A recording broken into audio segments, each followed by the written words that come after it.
For the most part, ancient historians didn't bother with antiquarian research into old documents and inscriptions. Another contribution of Herodotus was his treatment of history as a literary prose narrative, with a beginning, middle, and end. In addition, the fact that history was read aloud in public meant that it had to be stylistically pleasing. So, his historical writings in a prose narration for the first part gave pleasure to the readers as well. To accommodate his audience, Herodotus introduced fictitious speeches, pay attention, to give the narrative dramatic interest and to present critical issues in a sharp, telling manner.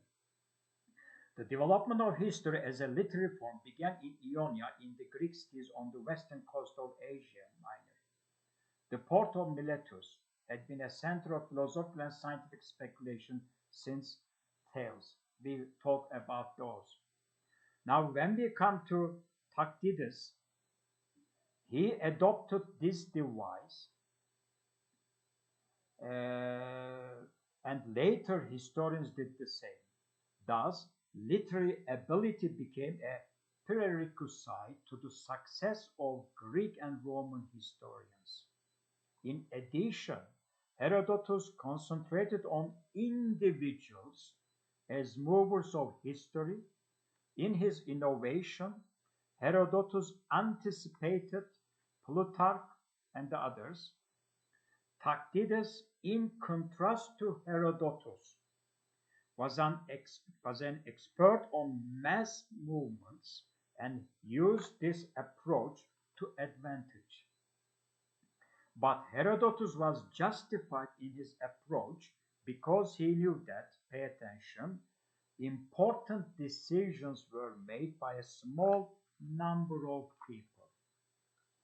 Perhaps the most significant influence which Herodotus had on later historians was his recognition, pay attention, of moral value of history.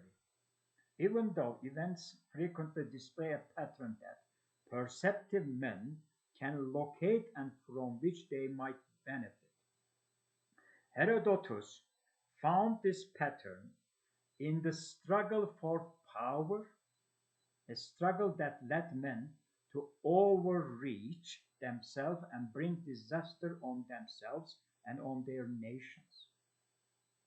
These are the important points. His accounts of, forget about the names, and are all studies focusing on how the gods punish hubris or excessive pride. Aklınızda kalsın ki bu tanrı ve tanrıçalar son derece ama son derece aşırı derecede gururlu insanlardı. Tepeden bakan insanlardı kendi halkına. Again, in contrast, Thucydides, with his emphasis on mass behavior, believed that human nature was everywhere the same. So this is also important. Human nature, insan doğası, bulunduğu neredeyse hep aynı. Aynı özellik taşıyor. Accordingly, when he wrote about Peloponnesian War, it was clear that he believed that he was recording, pay attention, universal patterns of action that would repeat themselves throughout time. Between Herodotus and Thucydides, the writing of history was definitively shaped for the next 800 years. Subsequent historians may have had fresh events to record, an individual point of view, or idiosyncrasies of style and presentation, but they wrote in the tradition of these two masters. Those Greek historians provide an excellent introduction, pay attention, to a study of Greek and Roman classics. They influenced the Greek and Roman classics. They cover crucial events in the classical world events that helped to determine the future of Western civilization. And their ideas and aims, pay attention again, illuminate, enlighten the cultures from which they came. In their works, we see vital issues being decided by politics, by individual men, and by war, and we see the reactions of intelligent men to the outcome. War was brutal, and men and politics were often corrupt, but the reactions were not too different from ours, frequently a mixture of bewilderment, contempt, and dismay. While reading the works of classical historians, we can sense a kinship, remember kinship, with them and the classical work that transcends 2000 years. Now, let's go on with more information about those historians. Let's start with Herodotus. First of all, he is the father of history, as Cicero called him. Forget about when he was and where. He was born at Halikarnassus in Southwest Asia Minor. Yani Bodrum taraflarında bir yerde doğmuş. Halikarnas balıkçısını düşünün. Cevaş Şakir'in. Which was then under Persian rules. He was the son of someone and close kinship, the epic poet. Herodotus had the advantages of close ties with the aristocracy and a sound Greek education. Biraz da iyi bir eğitim almış. As a young man, he was exiled from his native city because his family opposed someone, the ruler of Halicarnassus. Consequently, he went to Samos and in time to Athens.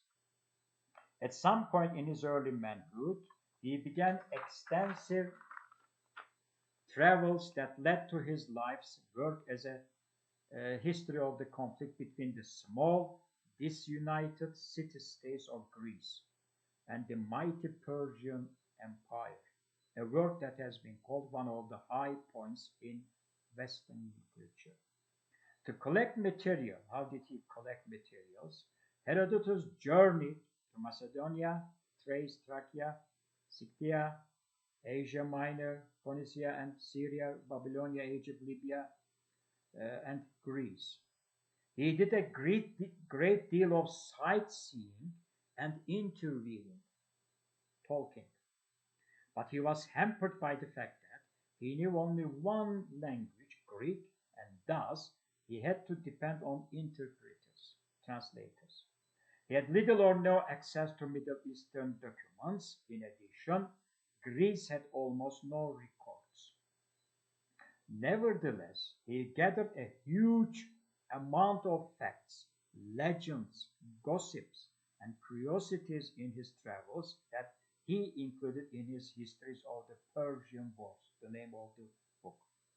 The scope of that work is vast, huge, big, because Herodotus found cultural, geographic, religious, ethnographic, political, and military matters interesting and relevant to his great themes.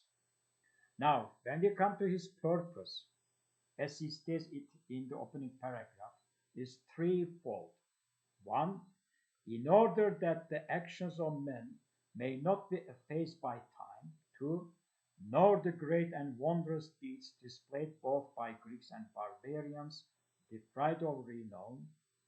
Three, and amongst the rest, for what cause they waged war upon each other.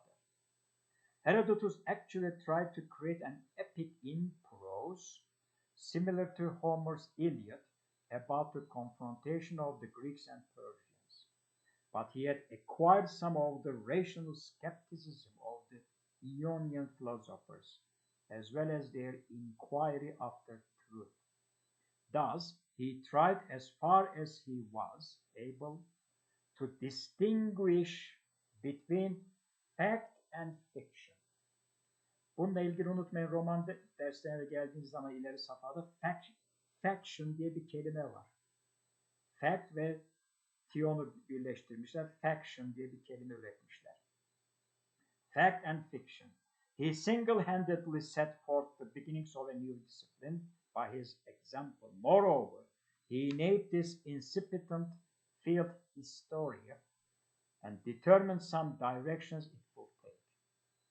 Since he had to rely on oral testimony, because everything was spoken to him and he recorded, about the Persian Wars, which had occurred a generation earlier, Herodotus frequently states the nature of his evidence, whether he witnessed it himself in his journeys, whether it was first-hand testimony, second-hand or hearsay, or whether his information was corroborated by independent sources, or, in some cases, if he is presenting conflicting accounts. Biraz sürümcemede. The material he uses ranges from the credible to the preposterous. When he gives scientific or factual information, he attempts to assess its truthfulness, but when the material appeals to the imagination, he usually presents it at his face value in his capacity as a recorder of unusual lore. Herodotus is quite open about the way he selected and weighed his information. His single requirement was only that it be of interest. When versions of a story conflicted, he gave each variant, often stating his own preference. Despite his histories being highly readable, however, Herodotus has serious limitations as a historian. As we understand the term today, Herodotus' lack of interest in documents, his knowledge of only one language, his presentation of legend for its own sake, his belief in oracles, omens, and divine intervention, his military inexperience, and his obvious inaccuracies all tend to cast doubt, makes the reader doubtful, on his credibility. Likewise, his characters, often the victims of fate, ambition, and on the sin of pride, suffer like actors in Sophoclean tragedy, rather than function like actual historical figures. But against every likelihood, Herodotus wrote a great history, and of particular note is the fact that archaeologists have discovered evidence that supports some of his information. In addition, his account of the Greek and Persian wars is splendid in the way it contrasts and balances two important rival civilizations, Greek and Persia. Naturally, Herodotus sides with the Greeks, Yunan'dan yanında duruyor tabii, and his bias in favor of the Athenians is noticeable. But loyalty didn't prevent him from trying to understand the enemy barbarians or from liking them.